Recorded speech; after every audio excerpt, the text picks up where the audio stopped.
tu veux atteindre le haut niveau. Et ça, je sais que tu le sais. Alors il faut que tu te retrousses les manches et que tu te mettes au boulot dès maintenant. Travail technique, physique, mental. Sauf qu'il y a une chose qui te freine, c'est le regard des autres. Alors à partir de ce moment-là, tu te poses les questions suivantes. Si je fais des entraînements supplémentaires, que je travaille plus que les autres, que je vais à la salle ou que je prends un coach, est-ce que mes coéquipiers vont se moquer de moi?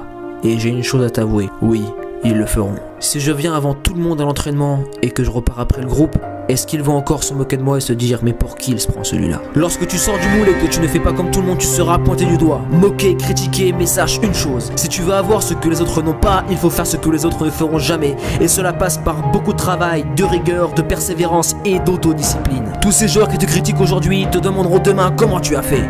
Aujourd'hui, ils te pointent du doigt parce qu'ils ont peur que tu fasses mieux qu'eux. Et d'ailleurs, ils ont raison, car tu vas le faire, tu vas réussir. Alors laisse toutes tes croyances sur le bas-côté et lance-toi sur le chemin de la réussite. Prends avec toi toute ta hargne, ta passion et ton amour pour ce sport. Passe les étapes une par une à ton rythme et ne baisse jamais les bras, même si tout te pousse à croire que c'est terminé. Pleure, crie, transpire, mais avance.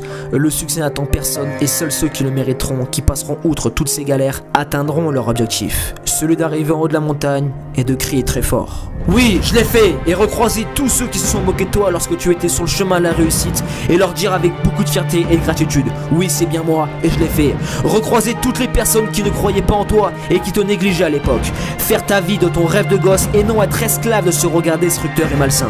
Tu sais, si Messi s'était préoccupé du regard des autres, il ne se serait jamais battu pour prouver au monde que la taille ne veut rien dire au football et il n'aurait pas permis à tant de footballeurs petits de croire en eux. Si Antoine Griezmann avait écouté les très simples de formation qui lui avaient dit non à l'époque, il n'aurait jamais continué et aurait cru toute sa vie qu'il était trop mec pour réussir dans le football.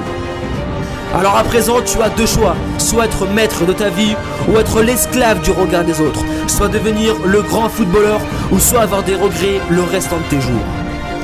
La vie est une question de choix. Allez, ça les dents!